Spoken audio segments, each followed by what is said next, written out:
Relations Committee will come to order. Thank you all for attending today, and I appreciate the applause when I walked in. I don't know, I don't usually get that, but I certainly appreciate it from the audience. You didn't hear it? You should have been here, Senator. It was wonderful. In any event, we have a robust calendar today, and we'll get to that in a minute. First of all, let me say that the usual protocol is in effect. We welcome our guests here. We have a zero tolerance for interruptions, as you know.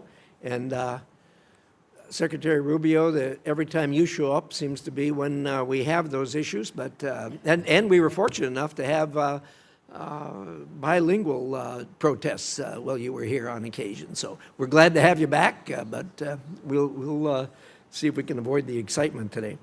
So with that, we do have a number of nominees to hear today, and we're going to have some introductions of those. And I know, Secretary, you got a busy calendar, so I'm going to give you the floor to start with, and you're welcome here, and we're always glad to have you back in the committee.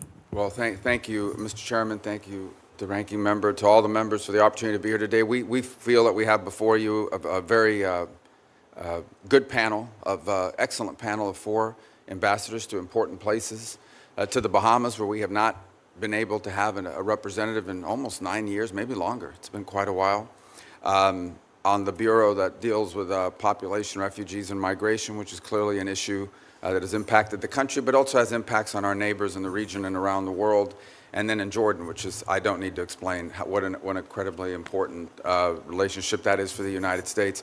I'm here to introduce a fellow Floridian and someone who I've known for a very long time, Sergio Gor, who is the nominee to India, which is, I would say, one of the top relationships the United States has in the world today in terms of the future of what the world's going to look like. I said it when I appeared before you as a nominee to the position I currently hold as well, and I don't mean archivist, when I was here in the position as for Secretary of State. And I repeat it again, that the 21st century, the story is going to be written in the Indo-Pacific. In fact, it's so important we've actually changed the name of the combatant command to the Indo-Pacific.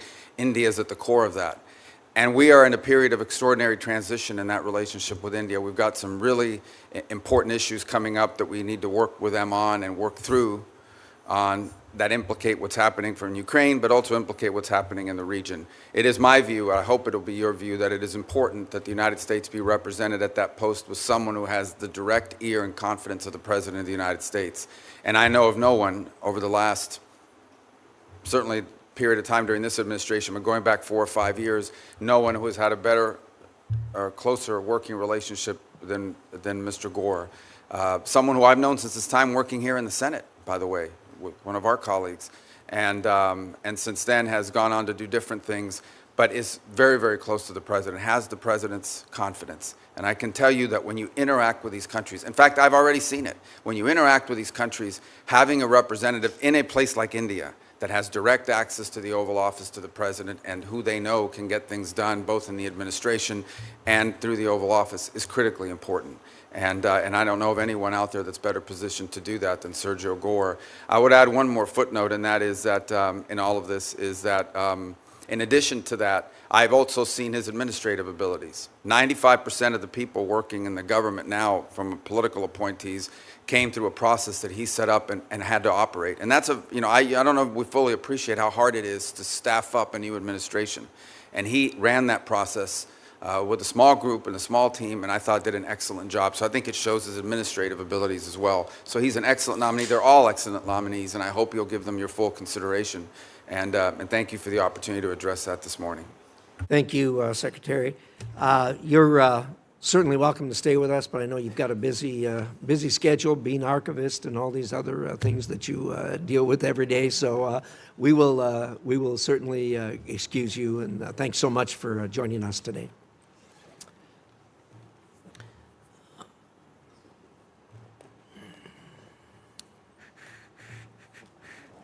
Well, I was going to go to Senator Hagerty, but I see he's got other things on his mind right now. So, Senator Cruz, how about you? Thank you, Mr. Chairman. It's my privilege to introduce my friend Herschel Walker as President Trump's nominee as the ambassador to the Bahamas. Now, most Americans know Herschel as a legend on the football field. At the University of Georgia, he became one of the greatest college players of all time, ultimately winning the Heisman Trophy in 1982 and the national championship. He went on to a remarkable professional career with the USFL and then the NFL, where he played for the Minnesota Vikings, the Philadelphia Eagles, the New York Giants, and most importantly, the Dallas Cowboys. And Herschel still tells me, and it always brings a smile to my face, that no matter where life takes him, he will always be a Dallas Cowboy. And Texans are grateful for that and quite proud of him. Herschel's story is much bigger than football. He represented our country as an Olympian in the 1992 Winter Games, competing as part of the U.S. bobsled team. He's built successful businesses that supply products to schools, to the military, and to communities across America. And he's dedicated his time and energy to mentoring young people, to supporting charities and promoting health and fitness across the United States. While I've always been impressed with Herschel's achievements, both philanthropic and athletic, I have an even deeper appreciation of his character. He is a man of great faith, discipline, dependability, and resilience. Indeed, when it comes to discipline, one of the things I've learned about Herschel is he doesn't eat breakfast and he doesn't eat lunch. He only eats dinner, and I will say, speaking for myself, I don't know if anyone else on the panel, but I could do to skip a meal or two. And there's a reason you become a world-class athlete when you have that kind of discipline.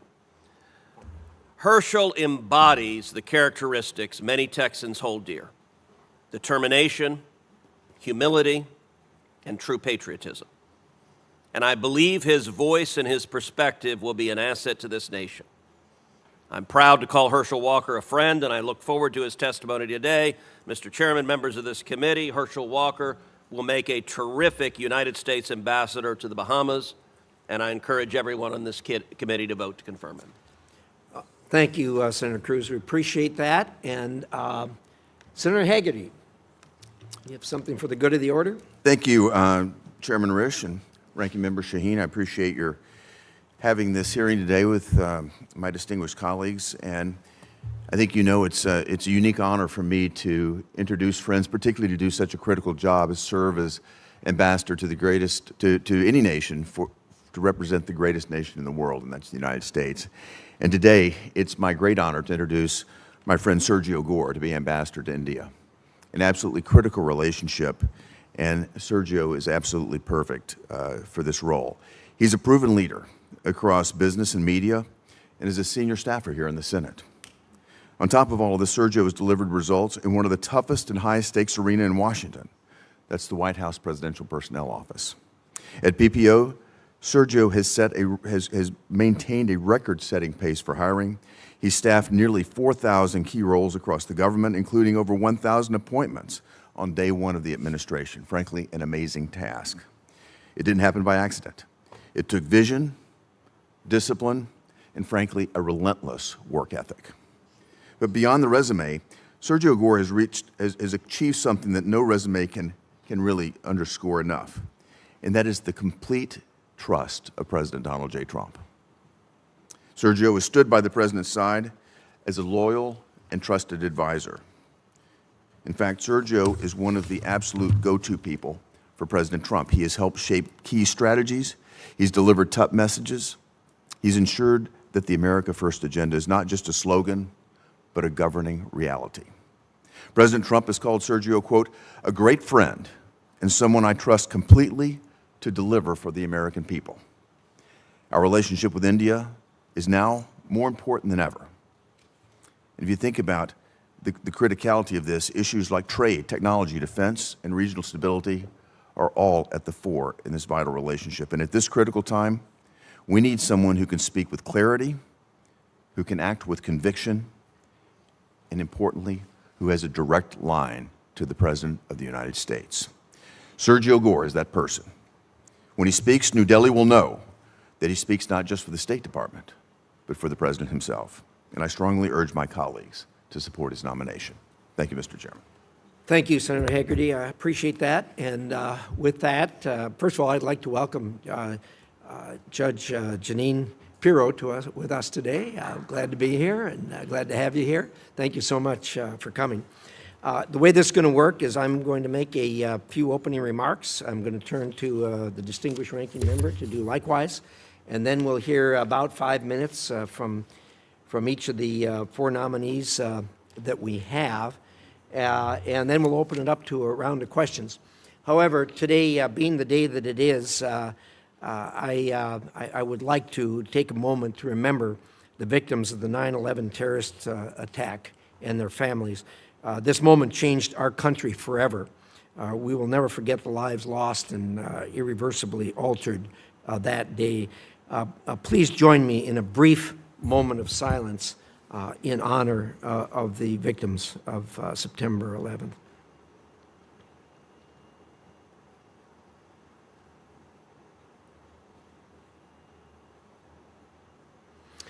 With that, we'll turn to our agenda, and I have a few remarks to open, and then I'll yield to Senator Shaheen.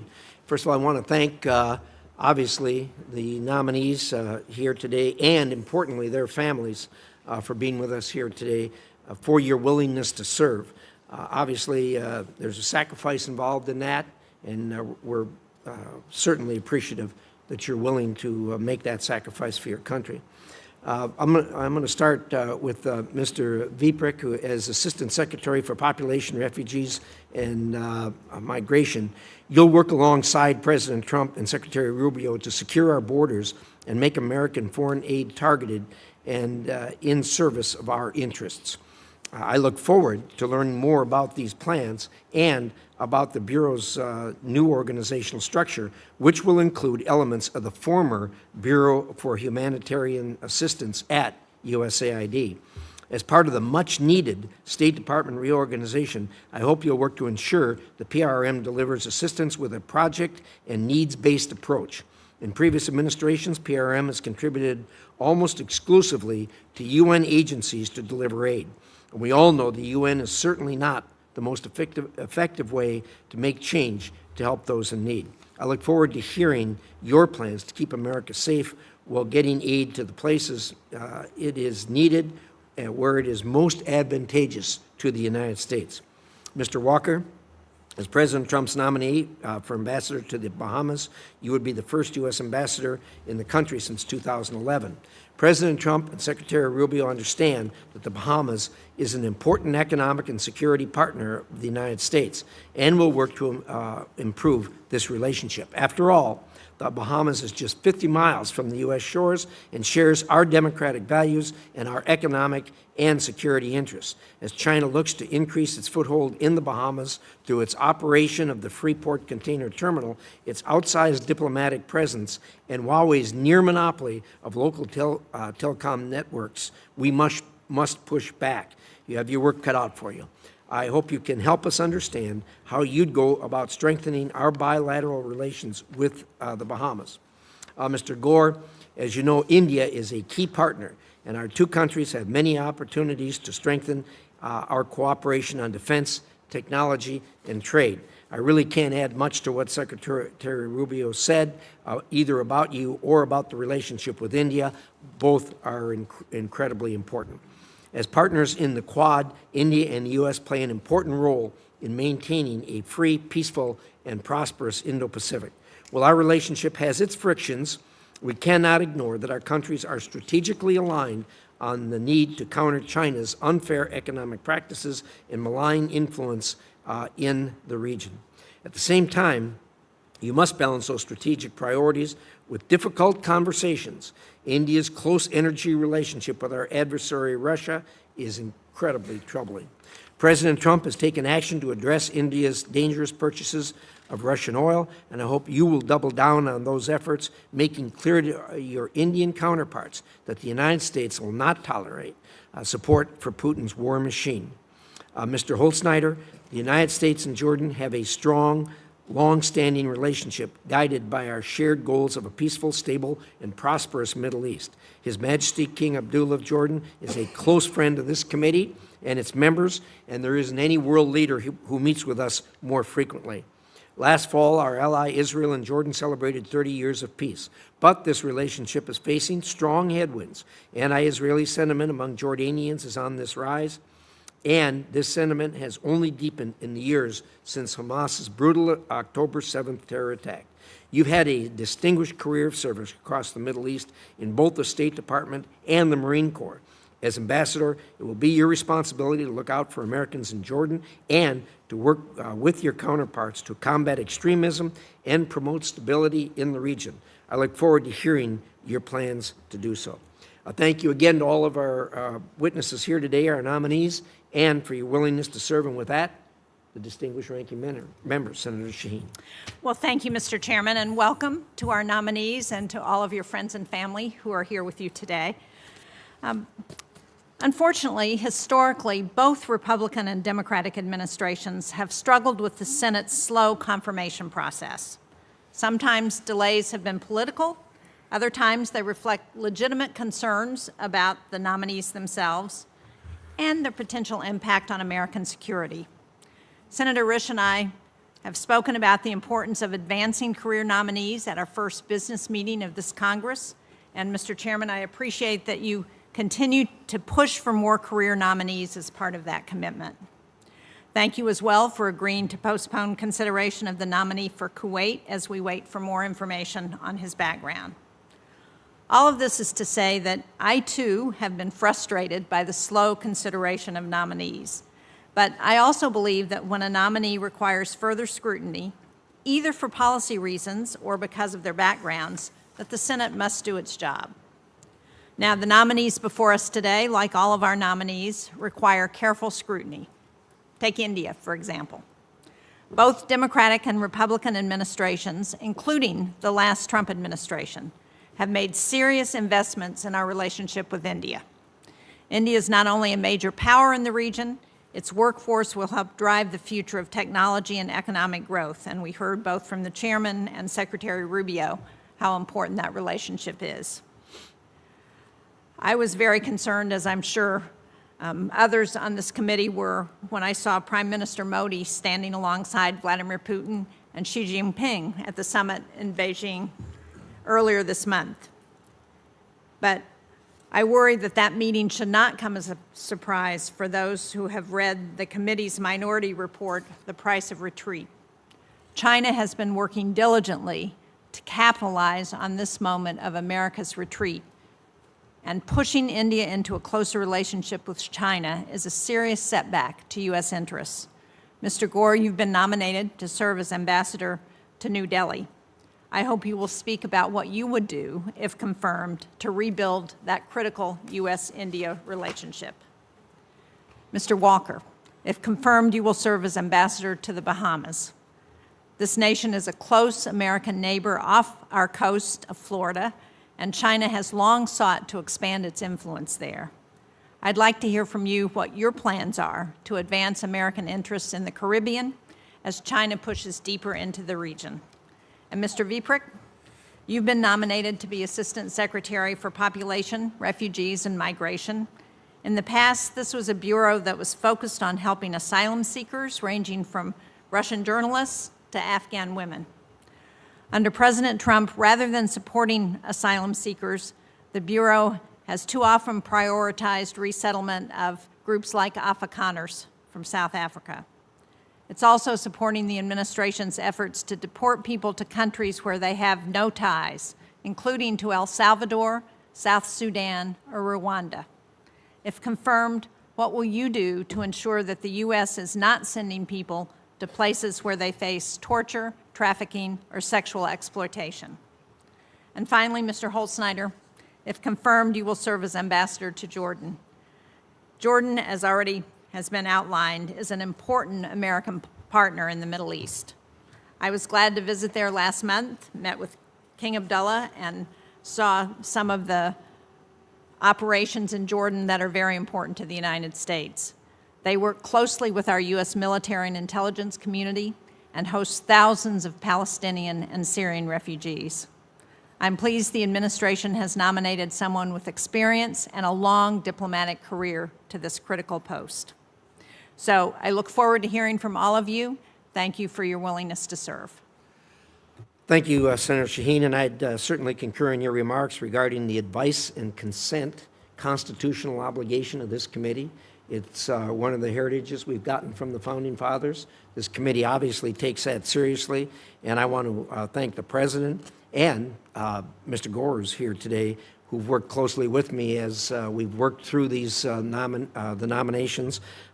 There's always some give and take on those, and I really appreciate the openness with which we've had those discussions. So we will now hear from our nominees, and Mr. Gor, we're going to start with you. 5 minutes, and we hope everybody will keep it to about 5 minutes. If you have lengthier statements, we'll be more than happy to include those statements in the record for this hearing. But at the moment, 5 minutes each. Mr. Gor. Thank you, sir. Chairman Risch, Ranking Member Shaheen, and members of the committee, thank you for having me here today. Before I get started, I'd like to take a moment to acknowledge the senseless killing of one of my closest friends yesterday, Charlie Kirk. Charlie cared about our nation, loved his beautiful family, and was always there if you needed anything. Charlie was an optimist. Our prayers are with his beautiful wife, Erica, and her 2 young children. Rest in peace, Charlie. Members of the committee, it is truly an honor to be here. For those of you who have yet to meet, my name is Sergio Gor, and I currently have the honor of serving as Assistant to the President and Director of Presidential Personnel at the White House. I can proudly report that under the President's leadership, the Office of Presidential Personnel has filled over 95% of jobs at record speed, beating every other administration in American history. I also want to thank this committee for the incredible work you have done to confirm so many of our nominees, often in a bipartisan effort. I've also spent many years here on Capitol Hill, including working for members of this very committee. It's especially humbling to walk these halls today as President Donald Trump's nominee for ambassador to India. Serving at the pleasure of President Donald Trump has been the greatest honor of my life. And if I'm fortunate enough to be confirmed, I look forward to serving the United States abroad in India. We are fortunate to have a president who has made bringing peace around the world a top priority. I would like to take a moment and thank President Trump for his trust and confidence in me. India is a strategic partner whose trajectory will shape the region and beyond. Under President Donald Trump's strong leadership, I'm committed to advancing America's interest in this important partnership. India's geographic position, economic growth, and military capabilities make it a cornerstone of regional stability and a critical part of promoting prosperity and advancing the security interests that our nations share. As Secretary Rubio noted, India is one of the most important relationships our nation has in the world.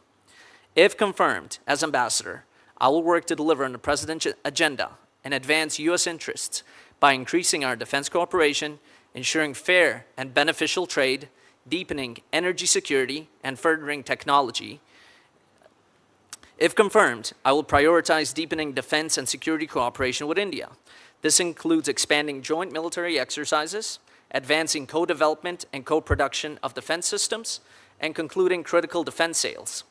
These efforts will enhance collaboration between our forces while supporting American defense manufacturers and making America more prosperous. India's population of over 1.4 billion and its rapidly growing middle class present immense opportunities for America. From artificial intelligence to pharmaceuticals to critical minerals, the potential for collaboration is vast. However, in the past, India's protectionist policies and regulatory barriers have prevented us from fully realizing this partnership. If confirmed, I'll work to advance trade that is fair, reciprocal, and beneficial to the American workers and businesses. I will advocate for reforms that will make India's markets more accessible and transparent. I will also work towards President Trump's ambitious goal dubbed Mission 500 to double bilateral trade to $500 billion by 2030, which will expand American exports, creating jobs and prosperity for our citizens. Improving U.S.-India trade ties will not only bolster U.S. competitiveness, but also reduce China's economic leverage over other nations. I will encourage Indian investment in U.S. manufacturing capacity, and we will also be furthering With Indian investments in the United States, we'll also be furthering our strategic pharmaceutical supply chain and create more jobs right here at home in the United States. India is also a strategic partner in advancing critical and emerging technology. The U.S.-India Trust Initiative, launched in February by President Trump and Prime Minister Modi, lays out a path to leverage the impressive capacity of the U.S. tech sector to outcompete China on the development of AI, quantum, semiconductors, and other critical and emerging technologies. I will advance this administration's AI action plan, which will ensure the dominance of American AI technology in India and globally. Our technology cooperation will require significant energy resources, another area where the United States and India can work together. If confirmed, I will work to increase American energy exports to India, establishing the United States as a leading supplier of crude oil, petroleum products, and liquefied natural gas. Finally, India's role in ensuring the stability and security of the region cannot be understated. A stable South Asia is in the interest of the United States and all the nations. President Trump's leadership, the U.S.-India partnership, will define the 21st century. It is only by working together that we can make that aspiration a reality. If confirmed as ambassador, I will work to ensure the United States remains a global leader while fostering a partnership that benefits both nations. I look forward to working with you all to achieve these goals. Thank you. Thank you, Mr. Gor. And on behalf of the committee, of course, we extend our condolences to you personally on the loss, and of course to the Kirk family for this senseless tragedy that happened yesterday. With that, Mr. Walker, you have the floor. Chairman, Ranking Member Shaheen, and members of the committee, thank you for holding this hearing. It's a privilege for me to be with you today. Those of you who don't know me personally must be wondering what qualification do I bring to the table that will help me serve with distinction as USA Ambassador to the Bahamas. Throughout my life, many people have underestimated me in academics, athletics, and business, and I've always proven them wrong. I've done it through discipline, determination, and by outworking everyone in every task, large or small. No one has ever questioned my work ethics. If confirmed, I would apply the same work ethics to my role as ambassador. This country I love deserves no less.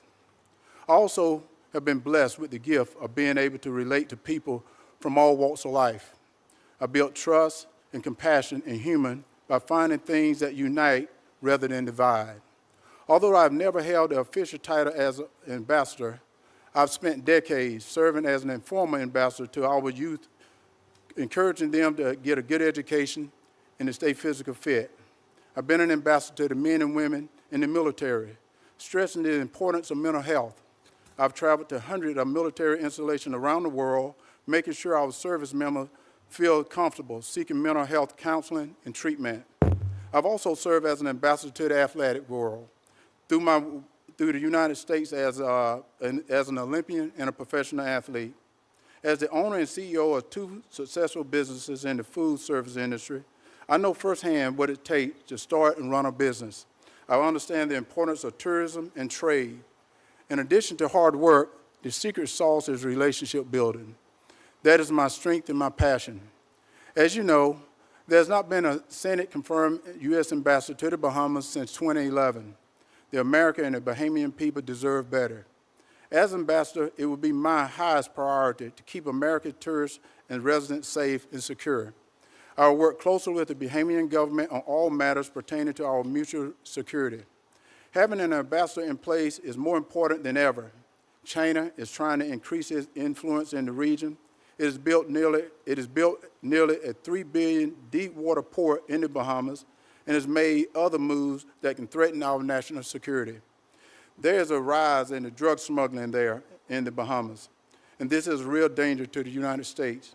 The threat of American lives cannot be overstated.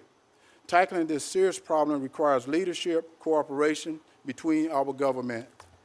Through Operation Bahamas, Turks, and Caicos, the United States worked collaboratively with the Northern Caribbean to disrupt illegal trafficking. If confirmed, I will see that this initiative continue to be strong. The nearest island of the Bahamas are only 50 miles from the United States. The U.S. is the Bahamas' largest trading partner. If confirmed, I will advise American businesses community of trade and the investment opportunities that exist in the Bahamas. I will also make sure the Bahama government is a welcoming environment for the U.S. to invest so we can advance America's prosperity.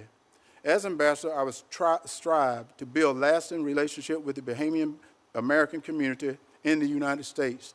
The Bahamian American tradition and contribution are the important part of America's story.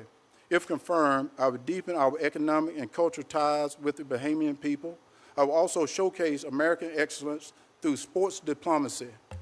Lastly, I will make sure the Bahamian people are included in our 250th Independence Day celebration.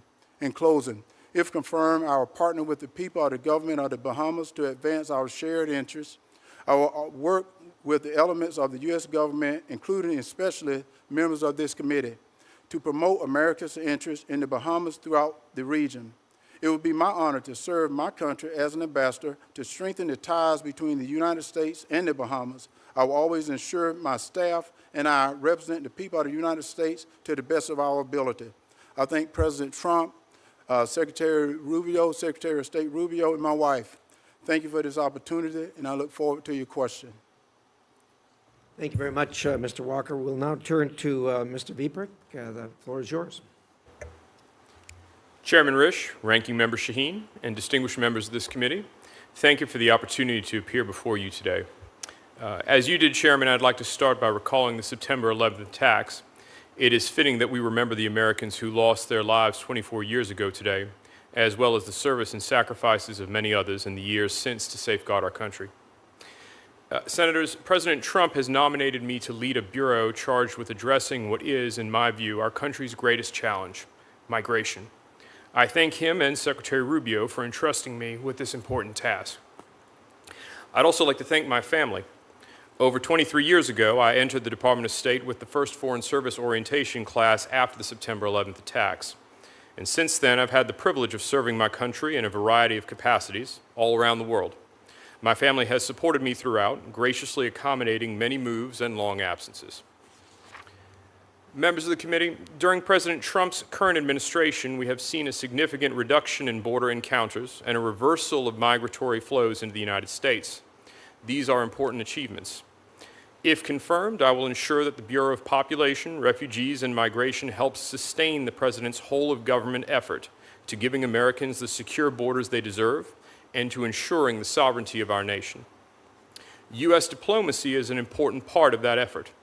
Whether it is ensuring that foreign countries facilitate the repatriation of their nationals who have no right to remain in the United States, negotiating arrangements to accept the transfer of illegal aliens removed from American communities, or working with the Department of Homeland Security to facilitate cost-effective voluntary removals, the Department of State has a leading role, and the Bureau of Population, Refugees, and Migration should be at the forefront. Regrettably, in previous years, the Bureau took the opposite approach in the policies it promoted and the foreign assistance programs it managed.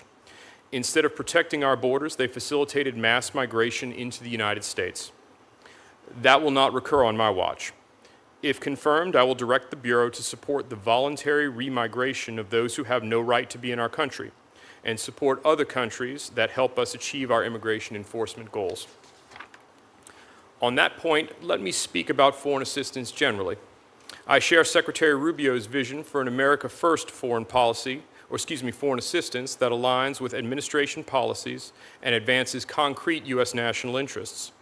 I believe that to be a common sense approach for good stewardship of public funds. If confirmed, I would seek to apply it in the foreign assistance programs managed by the PRM Bureau. That means streamlining staffing, consolidating programming where possible, and getting other countries to step up so that the United States does not carry an outsized load. Also, we cannot engage in so-called forever aid. That open-ended blank check approach can have the perverse outcome of prolonging humanitarian crises. Finally, for our strategic assistance, there must be a clear and direct connection with U.S. foreign policy goals. In concluding, let me return to my opening theme, the need to answer the challenge posed by migration. Perhaps the most important root cause of mass and illegal migration today is the abuse of refugee and asylum systems. The current framework of international agreements and norms on migration developed after the Second World War in a completely different geopolitical and economic context. It cannot be expected to function in our modern world, and indeed it does not. The need for reform has been clear for a number of years, and under President Trump, we finally have a leader willing to consider it. If confirmed, I will seek to work with other countries to build the support needed to reform this broken system. I will aim to ensure the principles of national sovereignty and rule of law get proper consideration in the global migration regime. Members of the committee, thank you again for the opportunity to be here. I look forward to answering your questions. Thank you very much, Mr. Veprek. Mr. Holtsnider, you're up. Thank you, Mr. Chairman. As we are here on September 11th, I would like to acknowledge those who died 24 years ago, never forgotten.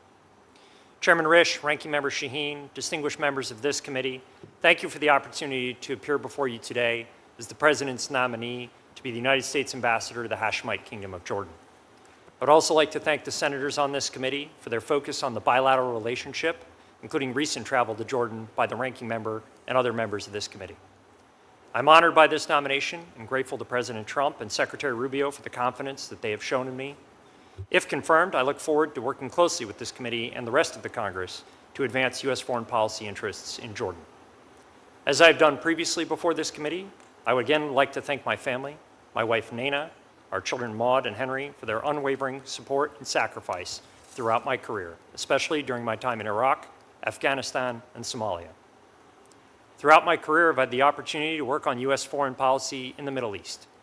From my earliest engagements as a young enlisted Marine in the 1990s to my most recent overseas assignment in a leadership role at our U.S. Embassy in Kuwait, I understand the importance of getting policy right in the region. The U.S. strategic partnership with Jordan, a major non-NATO ally, spans 7 decades and is rooted in our security relationship. Our military and law enforcement cooperation with Jordan helps us combat terrorism, deter illicit narcotics flows, and counter malign actors. With a defense cooperation agreement and a bilateral memorandum of understanding, we have important opportunities to update and enhance our security partnership. If confirmed, I commit to strengthening our security partnership and prioritizing support for our U.S. military colleagues throughout the region, as I have done in previous assignments. As we execute President Trump's decision to give the new Syrian government a chance, our partnership with Jordan is especially critical. Jordan's leadership has also been instrumental in helping blunt the impact of Iranian adventurism this year. Jordan has also demonstrated receptivity to U.S. concerns regarding Chinese tech companies' involvement in Amman's 5G infrastructure and other critical digital infrastructure, and is aligned with the United States in mitigating the risks of China's technological expansion in the country. As the committee knows, Jordan is an important multilateral partner on many issues. If confirmed, I will encourage the Jordanian government to continue to play an important and constructive role as a regional leader and advance the President's efforts for peace in the region. Thousands of Americans live in Jordan, and many others visit as tourists or participants in U.S. government exchange programs. If confirmed, I will ensure assistance to U.S. citizens in Jordan continues to be a top U.S. priority for the embassy team. Before I conclude, I would like to thank the dozens of people in the Department of State and on your congressional staffs who assisted with the nomination process. I would also like to thank the members of this committee again for their sustained focus on our Middle Eastern partners. Mr. Chairman, thank you for the opportunity to testify today, and I look forward to your questions. Well, thank you very much, and we appreciate, again, all of you. We're going to do a round of questions, 5 minutes per senator to start with, and I want to start with you, Mr. Gor. I think most people are aware of how close you are to the president and how important that is, obviously, in an ambassadorial post. But I think nothing underscores it more than the fact that he not only appointed you as the ambassador to India, but also as an envoy for South and Central Asian affairs. And I wonder if you could talk about that for a minute and elaborate on that. That's a great honor. You know, Tom Barrack it's not a usual thing. Tom Barrack's making it work right now, obviously in Turkey and Syria and Lebanon. Also a Rubik's Cube, but you're going to face the same thing in Central Asia. Tell us about it. Thank you for your question, Chairman. As you mentioned, we do have a handful of envoys that represent this White House. Tom Barrack is an excellent example, along with Steve Witkoff. And in that capacity, I will be able to work with 12 additional nations at the direction of the President on issues that might arise to that level. I am not nominated to be an ambassador to 12 nations. I'm here as the nominee to India. So I am a special envoy to those 12 nations to complement the ambassadors that we have there, the career staff that we have at those embassies. Should we have an issue that arises to a certain level from those posts or from the White House, I have the unique ability, along with other envoys, to be able to directly get the President of the United States and raise it to that level. And so that's a good thing. I'm there to complement. I'm not there to subtract anything from those careers, from those ambassadors. Should they need my help on anything, it'll be an open door policy, and we'll take it back to the White House. Fair enough. Good explanation. Mr. Veprek, I want to turn to you for a minute. And you're in a really interesting and important role at the department.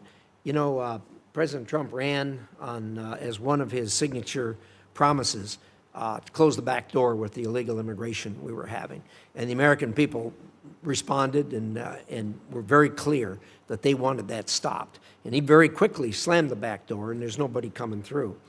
I think now there's another side of that coin, and that is legal migration. And it's not getting any attention, and it should. I think most Americans are not particularly focused on the fact that we've had a long, proud history for all of our time as a nation of having legal migration to this country. There's been a steady stream over recent years. And I think probably it doesn't get the attention because it doesn't cause trouble. Indeed, it complements the United States, and we welcome it. I think we're in a particularly important position right now to be examining that, because as we have closed the back door, we have closed what has been an opportunity for our agricultural community, for our home building community, for a number of communities here that use migrant labor. And so I think we need to really focus on that, make sure that these industries get a steady flow of workers that are needed. There is no doubt at all that these workers are needed in this country, and it can be handled, and it can be handled very well. It has been for the many years that we've had legal migration into the country. So I'd like to hear your thoughts on that, and how you might be addressing what is a real need here in America. Thank you, Mr. Chairman. If I could address in part the role I would play if confirmed as Assistant Secretary of the Bureau of Population, Refugees, and Migration. That Bureau does have responsibility over one part of the legal migration flow that you talked about, and that is refugee admissions to the United States. Now, at the Department of State, the Bureau that would cover, I believe, most of the flows that you're talking about would be the Bureau of Consular Affairs, including for certain forms of temporary work visas. And of course, the Department of State works in conjunction with the Department of Labor and Department of Homeland Security more broadly in order to operate these programs. Well, I appreciate that, and I guess I should have refined the question a little bit more. The refugee issue is as important as the migration issue, and it really needs coordination between the two offices. You want to speak to that for a minute? Yes, sir. Thanks for the opportunity to address that. In the past, I've worked with, in the Bureau of Population, Refugees, and Migration, working very closely with Department of Homeland Security, and particularly U.S. Citizenship and Immigration Services. And so if confirmed for this role, I would anticipate, again, close coordination with DHS and USCIS to conduct a U.S. refugee admissions program in accordance with the President's determination for the populations to be admitted to the United States. Yeah, I appreciate that. And again, I hope you will, along with coordinating, raise the issue because it really isn't getting much attention, and it does need attention because these industries that use this kind of labor they're in dire need, and it's going to take coordination, as you've described, undoubtedly, but the issue itself needs to be raised. So thank you very much. Senator Shaheen. Well, thank you, Mr. Chairman. Mr. Gor, I want to start with you because it's been reported that this administration has conducted loyalty tests for individuals who are seeking jobs in government, and that those people who are not deemed as loyal are purged, and that there's retribution against those people who are believed to have been disloyal to the president. Now, if confirmed, you would oversee one of the largest U.S. posts abroad. You would manage a team of career personnel. Do you commit to not pursuing retribution or retaliation against anyone under your purview across the government for their personal or political beliefs? Senator, thank you for your question, and I enjoyed our meeting yesterday. I do commit to that. Not only do I commit to that, in fact, the State Department is uniquely positioned, and we have some incredible talent in the Foreign Service. And that is a unique skill that they bring over many decades of service there. We do not have that across every other department. The Foreign Service is uniquely positioned to bring that expertise to our posts, to our missions, to our embassies. And so I very much look forward to working with those careers and enhancing, the America First agenda abroad with them. Well, thank you. I appreciate that response. One of the things we talked about in our meeting yesterday was India's reaction to tariffs on their buying oil from Russia, which helps to fuel the war in Ukraine. And given that China is the world's largest purchaser of Russian oil, how will you explain the distinction to the Indians about why they have been spared the same kind of tariff treatment from the administration? So 3 points, Senator, on that. We're actively negotiating with the Indians right now. In fact, the president has invited their commerce and their trade ministers to come visit us next week, and they'll be meeting with Ambassador Greer here in Washington. Part of that will include a hopeful deal. We're not that far apart right now on a deal. In fact, they're negotiating the nitty-gritty of a deal. Secondly, look, we hold our friends to a different standard. Frankly, we expect more from India than we do sometimes from other nations. I do think it will get resolved over the next few weeks. And finally, we commend you and the chairman. You're both co-sponsors of Senator Lindsey Graham's bill, which seeks to impose 500% tariffs. So the president has imposed 25% tariffs. The bill that almost every single member of this committee is a co-sponsor of goes much higher.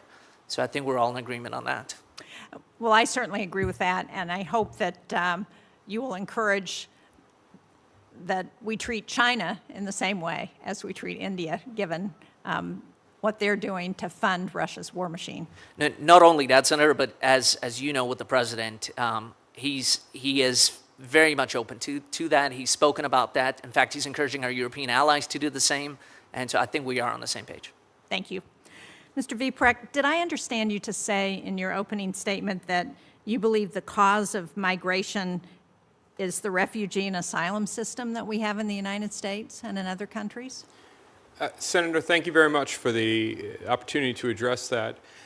In my view, one of the biggest root causes of mass and illegal migration, the phenomenon we're seeing around the world, is the current migration regime, that is to say the framework of international agreements and norms that was built after the Second World War for a completely different world. We live in a different world now with quick international travel, rapid international communications. It's easier for people to retain their connections back home. It's not like people have to migrate and sever all connections with back home. And so now we have a system where it is possible for people who are seeking to migrate for economic purposes to exploit the current system of refugee and asylum protection, not just in the United States, but in other countries around the world. We hear from some of our other partners that they perceive this same problem. And so, if confirmed, one of the things I would want to work on is working with them to try and reform the system. But you do understand that the root causes of migration are in most cases famine, starvation, climate change, war, conflict in all its forms, drug cartels, violence, that's what drives refugee populations to look for asylum and to try and take advantage of opportunities that may allow them to get away from those kinds of disasters. You do understand that, I assume. Senator, thanks for the opportunity to address this a little further. For migration writ large, I think there are as many different motivations as there are migrants in the world. Everybody has his own reason for wanting to leave his home country and move to another. Now, for refugees, we're talking about a narrower set of motivations.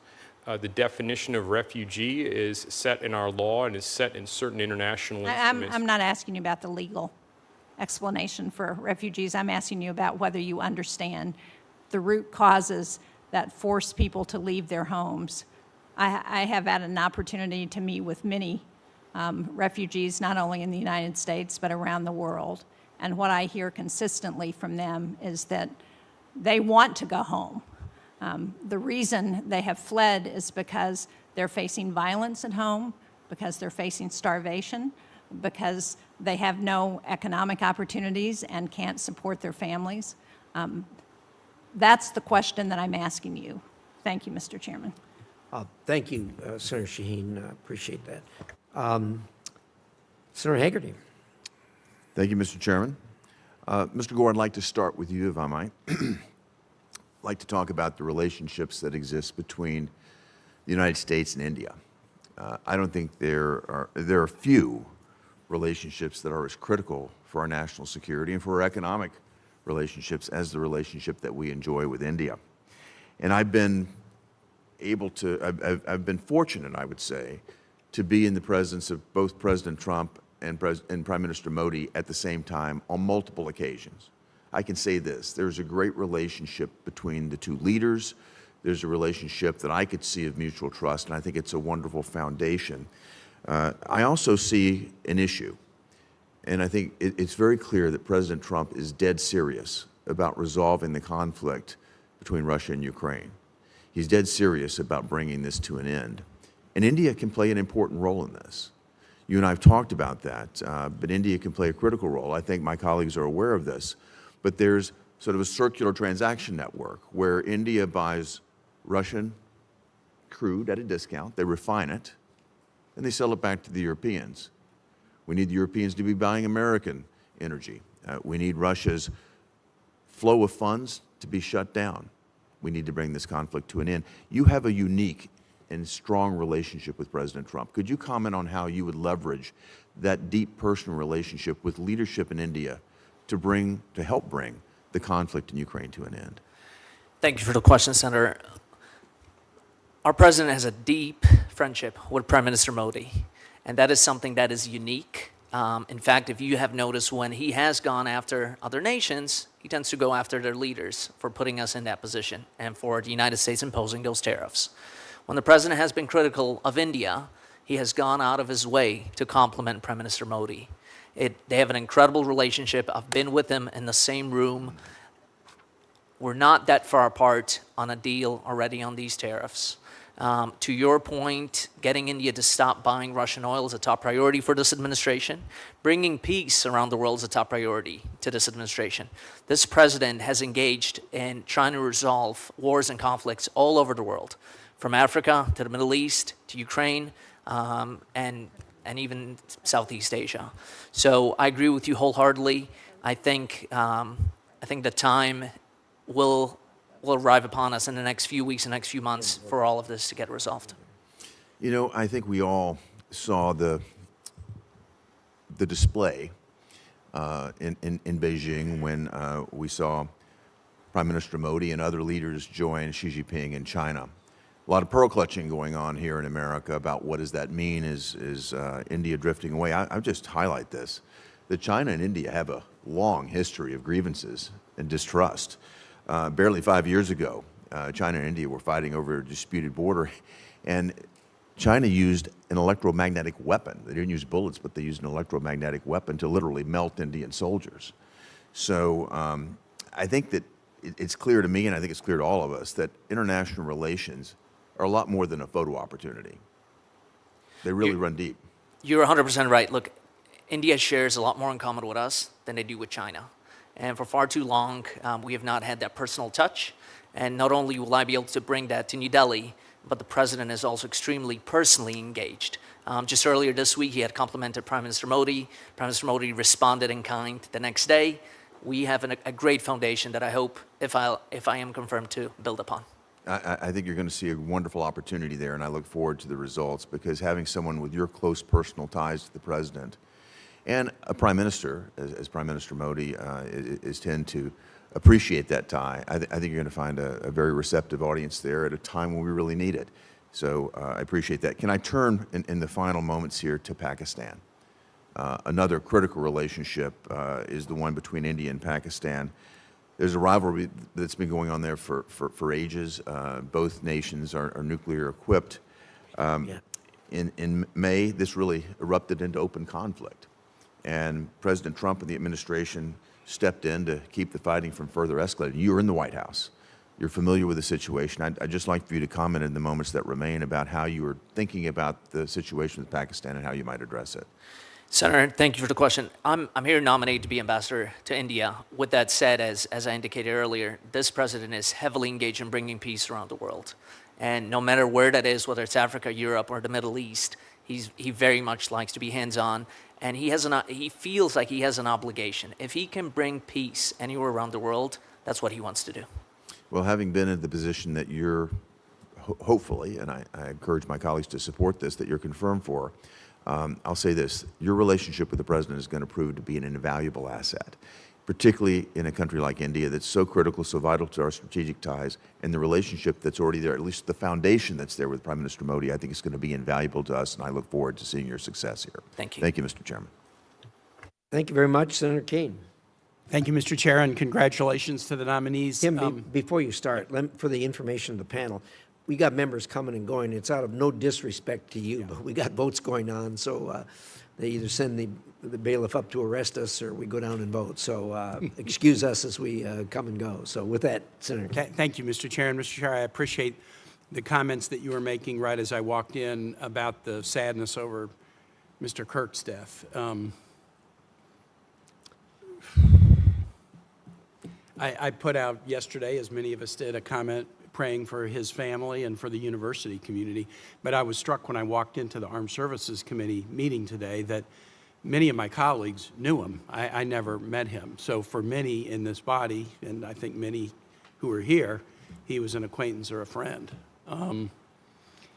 I know how devastating it was to Senators Klobuchar and Smith when their friends were killed a couple weeks ago. And so this is something that is not just in the news, but it is something that is personal to people in this place. And it's just too common. It's just too common. You know, we have a colleague in the Senate, Mark Kelly, whose life was ineradicably changed by political violence. We have a colleague in the House, Steve Scalise, whose life was ineradicably changed by political violence. President Trump survived an assassination attempt, and another assassination plot was foiled. There have been 300 instances of political violence in the United States since January 6, 2021. Some known individuals, some officials, some personalities, but also, you know, neighbors who are targeted with political violence by neighbors who don't agree with them.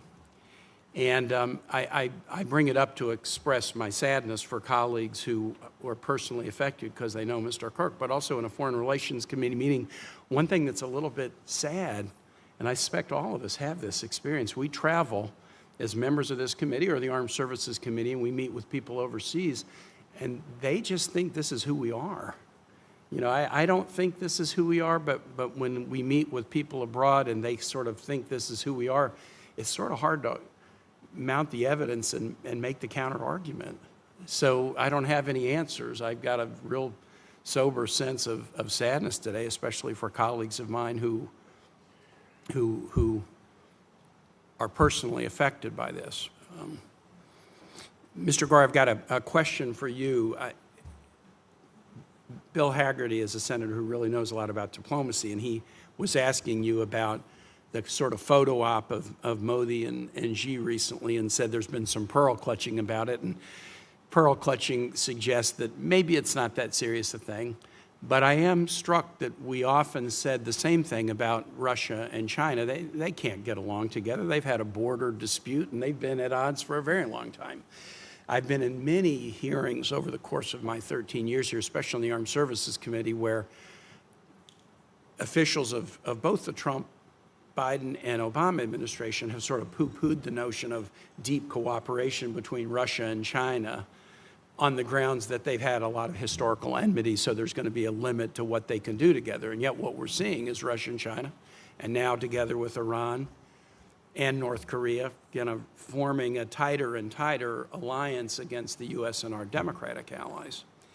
And so I think it's worthy of worry, and I know that you talked about, how do you balance, should you be confirmed, how do you balance, being tough on India where we need to be tough, whether it's tariffs or markets not open to U.S. products, but also being mindful of the notion that the U.S.-India relationship has been a very important one, the world's oldest democracy, the world's largest democracy, and it's not only been important for the two nations, but it's also been important in the Indo-Pacific region as a little bit of a check against China sort of writing the rules for everybody. So how do we be tough when we need to be, but balance that with a real understanding that we want to be close to India and we don't want to push them in the wrong direction? Thank you, Senator, for your question. And I commend you on what you had to say about Charlie Kirk. I was actually in touch with him about 2 hours before, and he said, I'm going on college campus, and I'll be in touch with you later this evening. And I was actually with Senator Shaheen in her office when my phone started blowing up with what was happening. To your question, I do agree with you. I will say I think we have a lot more in common with India than we do with Russia or China. Being the largest democracy at 1.4 billion, we share a lot more common values with the Indians. Secondly, we have a president who's extremely direct. And so you know where you stand with this president. I think the Indians appreciate that. Far too often we've seen some of our partners from Europe say one thing in front of a camera and another thing behind closed doors. With this president, people know where you stand. The Indians have appreciated that. They have consistently reached out to us. And as I mentioned earlier, there are active negotiations to resolve these trade imbalances. So we look out for our interests from the United States. And should I be confirmed, I will make it a top priority to ensure that they're pulled in our direction, not away from us. Great. Thank you, Senator Kennedy. I appreciate your comments also about Charlie Kirk. He was known to many of us, and appreciate talking about the political violence as well and how horrible it is in America. It's very anti-American. So thank you for your comments on that. And Mr. Gor, I'll also want to pick up a little bit on the important relationship with India as well, and certainly agree with Senator Kane's comments that we don't want to take that relationship for granted, that it's a very important relationship, and we want to make sure that we are continuing to work with the Indians on all of our areas of common interest. And I agree that we do have more in common with them than they have in common, say, with China, or that we have in common with Communist China. And in fact, I've had a chance to talk to the Indian ambassador and talk about getting the trade relationship right, which I know that's one of the things that you're going to continue to work on as well. And that also that how important it is for somebody such as you, who is close with the president, to be nominated to India. And they recognize the importance of that, and that what that means from this administration to nominate you to this position. So I think that it is very, very important what you're going to be doing here. So I'm looking forward to encourage again my colleagues to support your nomination. I want to talk a little bit about one of the areas that's a shared interest here. We've got Indian troops that work with us. We develop relationships. One of those areas is the Quad. And since the start of this administration, both President Trump and Secretary Rubio have committed to deepening the cooperation with the Quad to counter Communist China and its effort to dominate the Indo-Pacific. I'm co-chair of the Senate Quad Caucus, along with Senator Duckworth, and I've been particularly pleased to see this focus on streamlining the Quad to deliver tangible results. Despite our trade negotiations with India, the fact remains that Communist China remains the greatest geopolitical threat to both India and the United States. This reality is what revived the Quad during President Trump's first term and will ensure the Quad's relevance and resilience going forward. For security and cooperation shaping the regional technology standards to infrastructure investment to securing supply chains, the Quad countries have too much to gain to let bilateral differences stifle continued progress. Mr. Gor, if you're confirmed, what actions will you take to strengthen the U.S.-India cooperation on the Quad? Thank you for the question, Senator. 2 points. The Quad is vitally important. In fact, after Secretary Rubio was sworn in and clapped in at the State Department, 1 hour after his first meeting at Foggy Bottom was meeting with the foreign ministers of the Quad. The President is committed to continual engagement with the Quad. In fact, there's already been talks on a trip for the next Quad meeting. Earlier this year, I traveled to Japan and had the chance to meet with the Prime Minister of Japan. They're part of the Quad, and they have also emphasized the important relationship that we must continue to build on. On your earlier point of joint troop exercises, those continue to occur, and we would fully encourage that to grow. Just last week, 500 Indian troops trained with our troops in Alaska. That is a great thing. So in spite of this little hiccup that we have had over tariffs, our relationship is much stronger. It's built on many more decades. And so I will do everything in my power, should I be confirmed, to enhance that. Yeah, thank you. And, I would say, certainly in my conversation with the ambassador, that the Indians understand that this is a trade negotiation and that we're trying to work out a deal that satisfies both countries. So I encourage the administration to continue to work forward on that. We get a successful resolution on this, which will really help pave the way for Quad leaders to move forward. My understanding is there's scheduled to be a Quad meeting later on this year in India, and I would ask for your commitment to getting the trade relationships worked out, but also continuing to push forward that meeting. Can you make that commitment, and can you tell me how you think that summit might work out? Without committing to exact dates, Senator, the President is fully committed to continue to meet with the Quad and strengthening it. Great, fantastic. We would love to see that continuing going. One of the other things, too, that's important for my state, talking about the trade relationship with India, is that we're an agricultural state.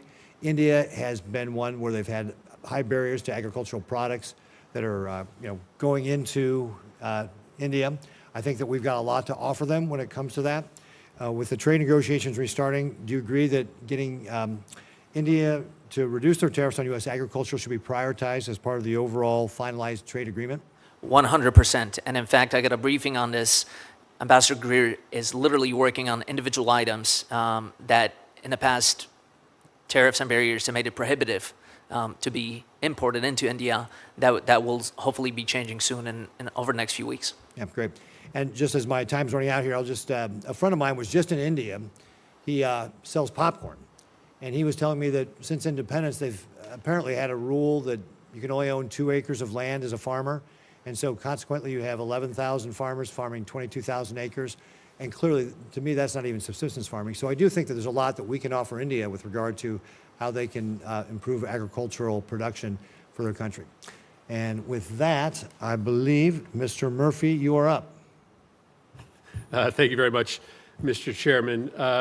Mr. Veprek, when you were the Deputy Assistant Secretary for this Bureau, you were engaged in a discussion at the UN Human Rights Council around what had previously been a deeply uncontroversial resolution titled the Incompatibility Between Democracy and Racism. It was normally adopted without a vote, same language every few years. But in 2018, you raised serious concerns about that document, apparently suggesting and questioning whether political leaders actually do have a duty to condemn racism.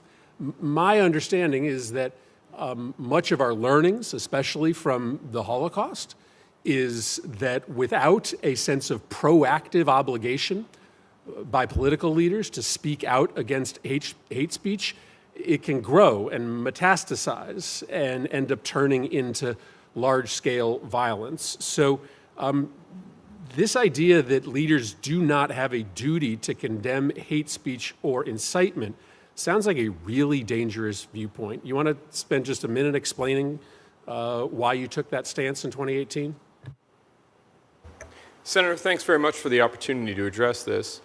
If memory serves, in 2018 we withdrew from the UN Human Rights Commission because the President determined that it was not a good use of U.S. resources to engage in this forum that itself spent a great deal of time in anti-American and anti-Israel activities. And I understand that's the same reason why the President decided to withdraw us again. But I don't want to from the litigate Human that Rights issue. Commission. That's a separate issue. Just I only have 3 minutes. Just stay tight on the question I asked you. Yes, sir. And so this was referring to the comments that I made on a draft resolution that was being circulated for clearance at the State Department. So I understand the thing we're talking about.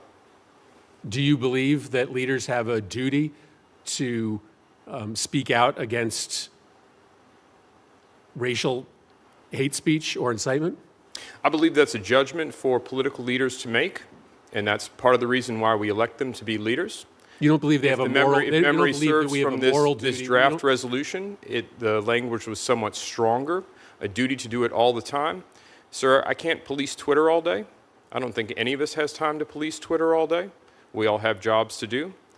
So the idea that the UN Human Rights Council saying that we have duties to condemn these things Well, all the time that's a red is herring. simply I mean, unworkable. I don't have a duty to speak out against speech that I don't see, but if I encounter hate speech, I think I have a moral duty to speak out against it. News was sent to this committee overnight that the administration is going to put a cap of 40,000 to 60,000 on refugee resettlement from the coming year, and that almost the entirety of that quota will be met by resettling 40 to 60,000 Afrikaners. That's an extraordinary break with precedent and an extraordinary message to send to the world that the United States is only going to allow for white people to be processed through the refugee program. Don't you worry about the very dangerous message that sends, and why, in your understanding, is our entire refugee program this year going to be limited to white Afrikaners? Well, Senator, I haven't been involved in the process of determining or making recommendations to the President on which populations would be admitted as refugees. Is that something you would support? Well, sir, if I'm confirmed for this policy, confirmed for this position, then I anticipate that I would be involved in making recommendations up to the President. Now, why the President has selected to give this group priority in refugee admissions, I think he's articulated very well in the executive orders where he's described the situation on South Africa. I would mention also that throughout our history, the United States has prioritized certain groups for refugee resettlement. So, Well, that's for true, but do example, you during the believe- Cold War, people from the Eastern Bloc were selected, among other reasons, to make a political statement vis-a-vis our relationship Well, with the that's Soviet true. We have prioritized. We have never, ever before filled the entire quota with one ethnic or racial group. And so why is it that we believe that no one, with the exception apparently of 300 Afghans, are meritorious of resettling in the United States other than white Afrikaners? Senator, anyone who's admitted to the United States as a refugee will have been adjudicated as a refugee by USCIS, which has the legal authority to do so. So they're all refugees according to our law. Thank you, Mr. Chairman. Senator Lee. Thank you so much, Mr. Chairman. It's good to have all of you here, and I'm very grateful that you're willing to serve. Mr. Gor, we'll start with you. I've known you for many years. We've traveled together, spent a lot of time together, and I've really appreciated your service on behalf of the administration. I think it's an exciting thing for the United States ambassador to India, a major power, major economic force in the world, and one with potentially increasing significance to the United States. That ambassador is going to be somebody who's got a close relationship with the president, and I think that's wonderful. I think it's also an added plus that in a large embassy like that one, a lot of personnel, they've got a personnel expert, somebody who's head of the Office of Presidential Personnel, and also someone who seems to know every man, woman, and child in America. Never known anyone who knows as many people as Sergio Gor. Since taking office, President Trump has reinvigorated economic statecraft in a way that has enabled us to exert more power as a country. And to that end, I've commended his use of his authority over tariffs and trade matters in order to secure more favorable terms for the United States, both as it relates to tariffs on our products and also as it relates to what very frequently surfaces as non-tariff trade barriers, sort of below the surface trade restrictions that often go overlooked. And I remain hopeful, very optimistic, that President Trump will continue to use this in a way that will make for a more robust trade environment on better terms for the United States. In the past 9 months, that approach has paid some significant dividends, bringing allies and some competitors alike to the table in a way that they haven't been brought to the table in the past. This has also resulted in a lot of bilateral trade discussions with an eye toward bilateral trade agreements, which I think are good for us. Multilateral trade agreements may have their place, but they haven't always worked out as well for us. Just yesterday, President Trump and Prime Minister Modi committed to reopening trade negotiations with this in mind. So in this vein, I want to ask you a little bit about India and about the energy sector in India in particular. India continues to purchase Russian oil, of course. That's a fact. And it's also a fact that actors like Russia and Iran leverage their energy exports in order to constrain our allies' freedom to maneuver and to fuel regional destabilization. That's not ideal, to put it very mildly. The best way to reduce that kind of vulnerability is for the U.S. Energy exports to dominate the international market. We want to be sufficient at home. We want to be exporting in significant quantities, enough so that we can exert a significant degree of dominance there. So as trade talks reopen, how do you see U.S. energy exports as being part of the conversation? And what are some of the things you think you could do as ambassador to try to facilitate those conversations? Senator, thank you for your question. I think it is vitally important that we do have reciprocal open trade and fair trade, frankly. For far too long, it has been one-sided all over the world. And it took President Trump coming in there and saying, you know what, this has been working one way, but not the other way. We currently have a $45 billion deficit with our trading partners in India. And so we will make it a top priority, as I had mentioned earlier, on LNG, on petroleum products, and we will endeavor to make sure that we have access to those markets. To your earlier point on hiring personnel, I want to thank the majority committee, the majority members of this committee, because we have been able to successfully hire a lot of individuals from every single member, I think, on this committee. We took Senator Cruz as Chief of Staff, took Senator Scott's GC. I think we've taken 20 individuals from Senator Hagerty. So we appreciate that, and I think we've taken from you also, Senator Lee. And so we have a great bench across the federal government because we were able to utilize these incredible individuals that have worked here in the Senate. What are some of the other areas of sort of mutual interest between us and India that you look forward to exploring? After, of course, you become fluent in at least Hindi, Urdu, Gujarati, and 2 or 3 others. Thank you, Senator. I think the biggest priorities, of course, are U.S. economic and business interests, the security and stability, advancing security and stability, expanding U.S.-India cooperation in defense, energy, strategic technology, and also enhancing diplomatic and cultural ties. We have an incredible diaspora, a lot of individuals in Texas. It's an incredible diaspora. It's something that should be fostered and grown. Great. See, my time's expired. Thank you very much. Thank you all for your service, and thanks for answering my questions, Mr. Gor. And Senator Rosen. Well, thank you, Chair Risch, and I want to thank you and Ranking Member Shaheen holding this hearing today, and all of our witnesses, your families I see are here, your willingness to serve. I want to start with you. I'm actually going to stay with you for my time here this morning, Mr. Veprek.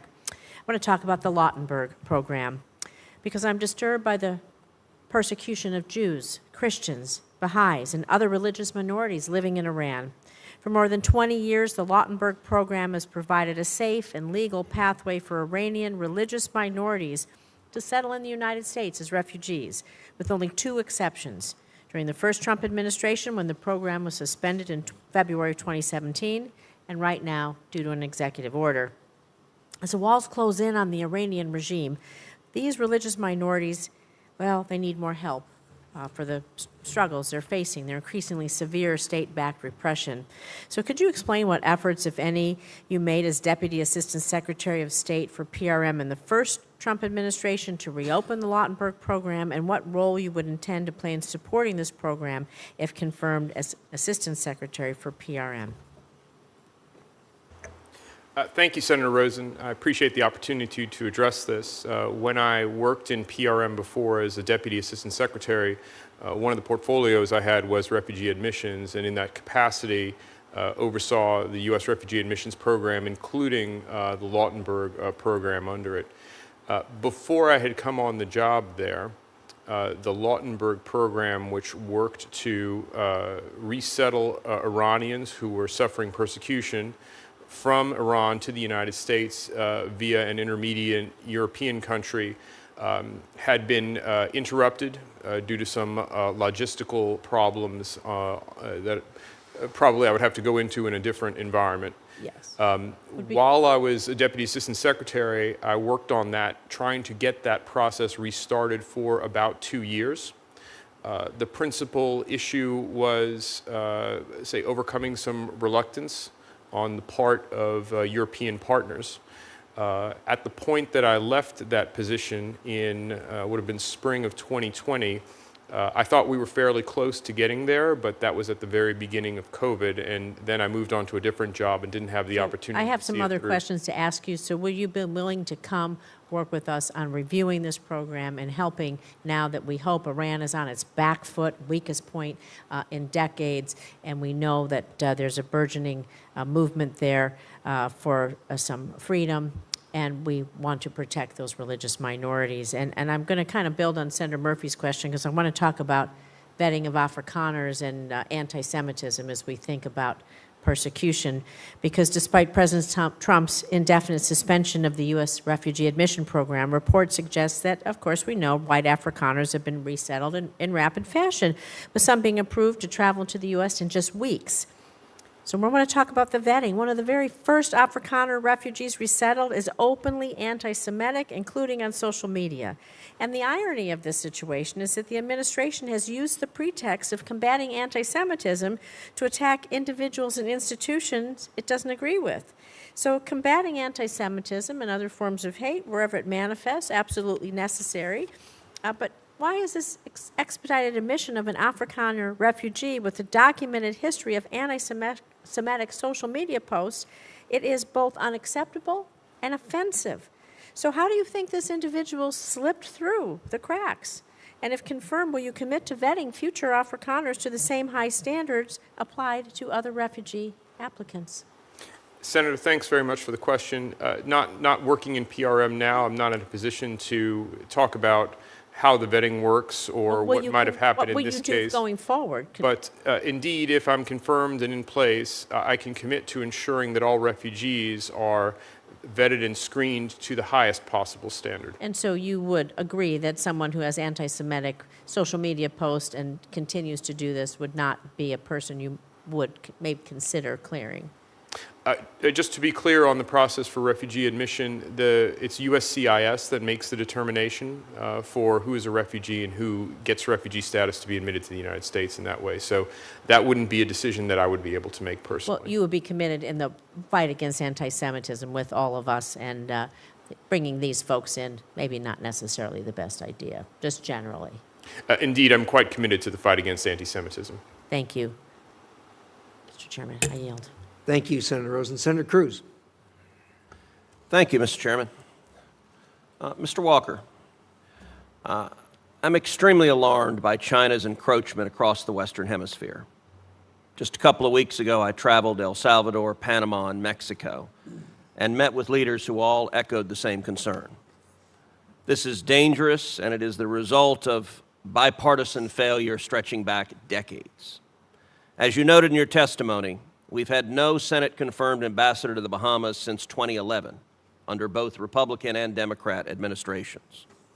That's left an enormous vacuum, allowing China to make inroads in the Bahamas for over a decade, pouring billions into a deep water port and other critical sectors of the economy. The Bahamas is just 50 miles off the coast of Florida and serves as a key regional gateway. The proximity makes any major foreign investment or infrastructure project directly relevant to American national security.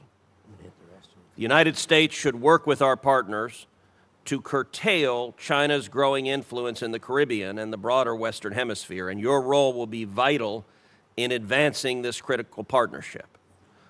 What policy approaches, in your judgment, should we pursue to help the Bahamas resist Chinese pressure? Well, thank you for your question, Senator.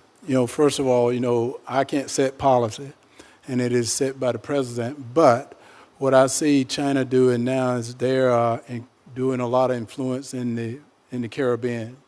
And one of the things that I feel that I would do to get China to is continue to work with the Bahamian people to make sure that we become the partner of choice, being so close because of being 50 miles of proximity from the United States, just to work with the Bahamian people and the Bahamian government to make sure that we become the partner of choice. And at the same time, work with a lot of the American companies to come to the Bahamas to see the key investments that they can make down in the Bahamas to combat against China, because I think they are coming down with a lot of money. And so if we can get other American companies to come down to invest as well in the Bahamas, that'll be a starting point. Fully agree. Thank you. Mr. Gor, congratulations. Good to see you. You and I go back a long, long time.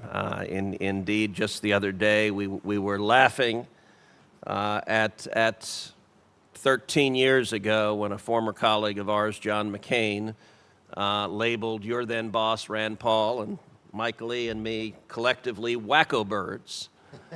And as you know, although I couldn't find it, I have a baseball cap in my office given to me by a grassroots supporter with Daffy Duck labeled wacko bird. And I remain a proud wacko bird. I feel pretty confident Senator Lee and Senator Paul do as well.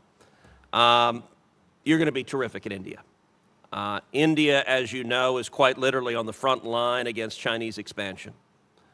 The U.S. and India are both acutely threatened by Chinese expansionism.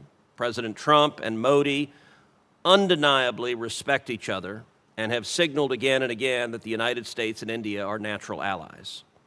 Nevertheless, our relationship with India is far from perfect. You've talked about that in several different ways today in your testimony in response to questions. I'd like to ask you to talk a little more specifically about how India views Chinese expansionism and aggression and what that means for U.S.-Indian relations. Senator, thank you for the question. Look, India is very concerned. I mean, they've openly spoken about this, as I think it was Senator Haggerty who pointed out just 5 years ago, they were in open conflict. And so while we might have our moment of hiccups right now, we are on the track of resolving that. Our relationship with the Indian government, with the people of India, extends many more decades, and it's a much warmer relationship than they have with the Chinese. Frankly, they are concerned by Chinese expansionism. And Chinese expansionism is not just on the border of India, it's all over the area. And so we share a lot in common, and we share a lot of the same concerns that other nations in the region do. So should I be confirmed, we will make that a top priority, that India is pulled into our side and away from them. I fully agree. Another area that remains under-discussed is cooperation with India, specifically on energy. India has the world's largest population, a booming economy, and it's on track to become the world's largest economy in future years. President Trump is committed to American energy dominance, and obviously my home state of Texas is a powerhouse when it comes to energy. Talk a little bit about the possibilities for U.S.-India energy cooperation. Look, possibilities are endless, Senator, as you pointed out. We fully intend in these trade talks that are ongoing right now to open the markets to crude oil, petroleum products, liquefied natural gas. You're talking about a population of 1.4 billion individuals there. Their middle class, by our definition, is larger than the entire United States of America. And so we have countless possibilities to expand into those markets, and we fully intend to do that. Excellent. Thank you, Senator Cruz. Senator Scott. Thank you, Chairman. Mr. Gore, first off, congratulations to all of you. And I know each one of you is going to be dedicated and do a great job. Mr. Gore, India's purchase of Russian oil is a significant issue for our foreign policy interests. As our next ambassador to India, how do you view India's choice in light of U.S. tariffs and our strategic goals? Thank you for the question, Senator. President Trump has been crystal clear on this. They must stop buying Russian oil. And I believe almost every single member of this committee has co-sponsored Senator Graham's legislation, which has proposed a 500% tariff on secondary purchase and reselling of Russian oil. The president has only imposed a 25% tariff, and he's fully encouraging also our European partners and others around the world to stop that. Our tariffs work if our partners around the world are on the same page. If we're unilaterally putting tariffs on someone, but they're able to buy the same oil and resell the same oil through China, through India, through Brazil, that's a problem. And so we fully intend on fixing that. India is a vital counterweight to Communist China in the Indo-Pacific. So our relationship is very important. I'm concerned that India is a member of the BRICS organization alongside some of our biggest adversaries. So how are you going to deal with that? Senator, I share those concerns with you. With that said, the Indians have been on our side on various issues within BRICS, including several individuals in BRICS, Brazil, China, have pushed for years to move away from the U.S. dollar. India has been the stopgap for that. India is much more willing and open to engage with us than with some of those other individuals that are in BRICS. All right, thank you. Mr. Walker, what would you consider a clear measure of success at the end of your time as ambassador? How would you like to leave the U.S.-Bahama relationship after your term as ambassador? Sir, thank you for the question, Senator. And, I feel a true measure of success because the chargé d'affaires, Kim Furnish, and her group in the Bahamas have done an excellent job. And a true measure of success, if I can contain and let the Bahamian people know that we are their country of choice, with China making a large influence in the Caribbean, and we are able to keep China from being too close to the United States because that can become a security risk, and letting the Bahamian people know that we're the country of choice, I think that'll be a measure of success for me. Thank you. Mr. Veprek, for years I've opposed the United Nations Relief and Works Agency choice to categorize Palestinian Arabs as refugees, decades after the conflict that created the refugee situation. No other refugee population is treated this way, and I've yet to be told the reason behind this decision. This means Palestinian refugees have to live in camps that become cauldrons of terrorism and violence, and they are never, ever resettled or recategorized. This allows Israel's enemies to falsely accuse Israel of violating international law and demanding the use of land that threatens Israel's security. What plans do you have to address the situation? Senator, you raise a very interesting and important point, which is that the definition of refugee that UNRWA applies with regard to certain Palestinians is not the same as the definition of refugee that's applied more generally when it comes to other international instruments. I would note that the United States has drastically adjusted its engagement with UNRWA recently. And so when it comes to looking at whether and how the United States will continue to assist in Gaza and Palestinian territories, we're going to have to consider what partners we engage with there. Thank you, Mr. Holtsnider. Keeping our focus on the Middle East, the U.S.-Jordanian relationship is clearly important, but given the current regime's instability and the pressures from our enemies on Jordan, it's also a difficult one. Do you believe this relationship can be improved, and can Jordan become more stable and less at risk from its own population and terrorist threats? Thank you, Senator, for the question. I do believe the relationship can always be strengthened. The relationship between the United States and Jordan is good. It is very strong, and again, thanks to many members of this committee who have invested in that relationship over many, many decades. I do think there is always more work to do to strengthen the bilateral relationship, particularly given the important role that Jordan plays in the region right now, and it has for many, many years, particularly as we look at implementing the President's policy on Syria and activities going on in Israel. So if confirmed, I look forward to working with Ambassador Huckabee, with Special Envoy Tom Barrack, and others to do the very best that we can do to strengthen that relationship and support the Jordanian government. All right. Thank Thank you. Thank you, Mr. Chairman. Thank you, Senator Scott. Senator Van Hollen. Thank you, Mr. Chairman. Mr. Gore, if I could begin with you. And I think Senator Shaheen raised this issue. I just want to make sure we get it on the record. I co-chair the Bipartisan Foreign Service Caucus here in the Senate, along with Senator Sullivan. And one of our goals has been to make sure that we have a foreign service that upholds the highest ideals of our country, that recognizes that they have to follow the policies of the president, but also recognizes their duty to the Constitution. You agree that those are all important considerations for foreign service officers, right? Thank you for the question, Senator. Not only do I agree, I think it's vitally important that we rely on some of those experts that we have there. The State Department has incredible talent that has been built over many decades. And when we're able to combine that with the President's vision, I think we can have incredible success around the world. I appreciate that. Obviously, as if you're nominated to be or confirmed as ambassador to India, it's going to be very important that all those employees, foreign service officers and others be treated, I think, with the respect that they deserve. And I'm only raising this issue because there have been a number of reports about how in your current position you've applied essentially Trump loyalty tests, not just to political appointees, but to some of the career folks at the National Security Council. Is that true? Have you insisted on loyalty to the president as part of that screening process? Two points, Senator, on that. Thank you for the question. First of all, I do not hire the National Security Council. That is outside of my purview.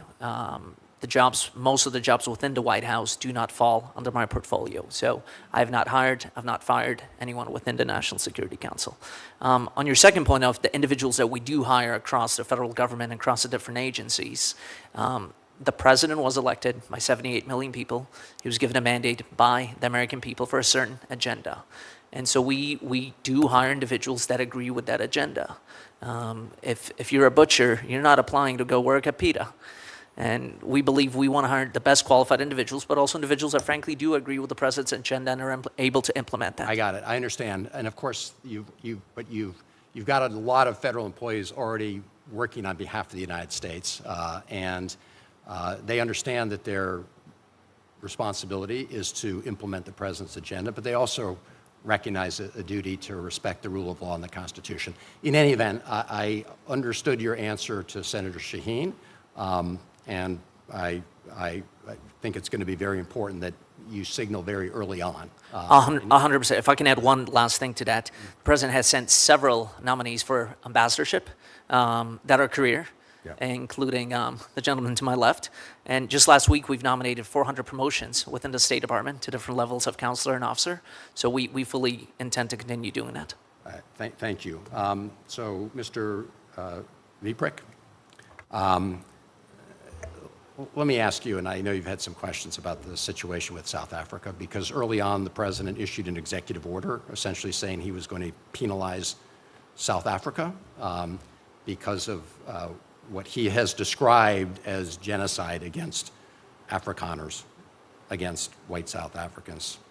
I don't know to what extent you've been involved in those decisions, but I do have a very simple question. Do you agree with what I think is an outrageous claim that the government of South Africa is engaged in genocide against the Afrikaners? Thank you, Senator, for the question. With regard to the President's executive order and his comments in it that made it possible for certain ethnic minority groups in South Africa. My question, sir, was very specific. Do you agree that the government of South Africa is engaged in genocide against the Afrikaners? Do you believe that? I would refer to the President's executive order, including the reasons that he gave in there for deciding to privilege certain... I'm going to stop you there. The notion that South Africa is committing genocide against Afrikaners is sort of laughable on its face from a legal perspective. Let me just ask my last question of you, Mr. Holtsnider, and thank you for your service. I just happened to be on a trip a couple weeks ago that included a stop in Jordan. One of the clear messages we got from the government of Jordan was how they had worked very hard to open what's called the Jordan Corridor to provide humanitarian assistance into Gaza, to help people who are starving in Gaza, and that there were all sorts of obstructions that have been put in their place by the Netanyahu government.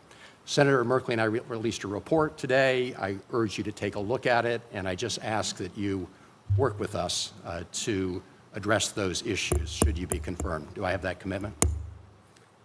Senator, thank you so much for the question. If confirmed, I absolutely commit to work with this committee to do what we can to get the assistance flowing. Thank you. Thank you, Senator. Senator Daines. Chairman Risch, thank you. I'm going to jump right into it. Mr. Gore, it's good to see you here today. Congratulations on your nomination. There's a lot of talk about India, certainly, as you will be, if confirmed, the next ambassador. I'm confident you will be the next ambassador in India. But you also carry another very important title and role, and that's the special envoy, the president, to both Central Asia and South Asia.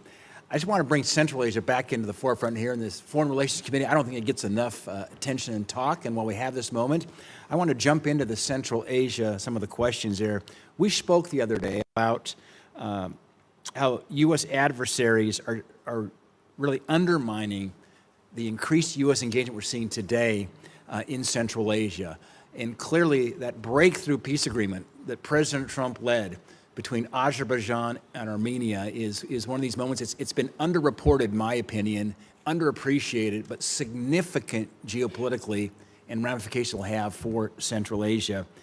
The question for you, Mr. Gore, is how important is it to show our allies in Central Asia that the United States is turning the page from the last administration and now looking towards real investments and stronger cooperation in the region? Senator, thank you for your question. It is vitally important, and I want to commend you. You have been one of the few individuals who actually have visited the area. From my understanding, there's not been a Senate delegation of close to a decade there. And so when the president announced me as the special envoy to the region, we've actually gotten outreach from some of those foreign ministers, including some of the presidents from those countries. And for far too long, they have felt ignored by both administrations. And so we are fully engaged with those nations. The president has already spoken to some of those individual leaders over the last week alone. He will be meeting with additional leaders during his time at the UN. And so we're fully committed to bringing them into the fold. And for the longest time, they frankly have been ignored. So if I'm able to do my small part, should I be confirmed in bringing them in, we'd be thrilled by that. Thank you, Mr. Gore. And having visited all 5 of the Central Asian countries in the last 18 months, met with the presidents of each in their respective capitals, there was one common thread. There were several common threads, but one was their great respect and appreciation of President Trump. They truly want to engage. They think so highly of the president. It's a great opportunity for us, and I'm grateful to see both the president and yourself engaging more now in Central Asia. I appreciate that, Senator. In fact, we're actively planning a trip, the Deputy Secretary and I, Chris Landau, in October to visit possibly 3 or 4 of those countries. So we're fully committed to that relationship. And one of the specific issues that always gets brought up is certainly the outdated policies of Jackson Vanik. That was, a Soviet-era type policy that really serves no purpose today as we move forward. Senator Chris Murphy and I have been working on this in Congress in a bipartisan way to repeal it, and I look forward to working with you in your special envoy capacity of Central Asia to see if we can get Jackson Vanik repealed. We're working that with the chairman as well. That's going to be one of the top topics. It shows a lot of respect, I think, for Central Asia and the fact they've moved on from the Soviet era of the past. You're 100% right, and Secretary Rubio has spoken of his willingness and his desire to repeal that, and we will work towards that. All right, just to wrap up, I want Mr. Walker, it's good to see you here today. Thank you for your willingness to serve as ambassador to the Bahamas. I'll cut right to the chase. As you know, as ambassador, you're going to be working to strengthen this relationship with the Bahamas and with our government. Can you work to build an even stronger law enforcement and counter-narcotic relationship between the United States and the Bahamas, and work to stem the tide of this poison that's entering our country? Thank you for your question, Senator. You know, one of the things that I put a lot of pride in myself is bringing people together and working with law enforcement. And I feel that if you can get law enforcement to communicate with each other and know how important that they are, and I feel that that's the most important thing, is to make all the law enforcement feel that they're important. I think they've gotten so much negative that now I love to make them know that they're important. They're the reason why, and I can build a championship team if we're all working together. And I can commit to that I can get them to know how important that they will be in the Bahamas and getting things done. Mr. Walker, thank you. I'm confident you'll build another championship team there in the Bahamas. So thanks for your service. Mr. Chairman, I'll yield back to you. Thank you, Senator Daines, and thank you to our nominees and their families once again for your willingness to serve.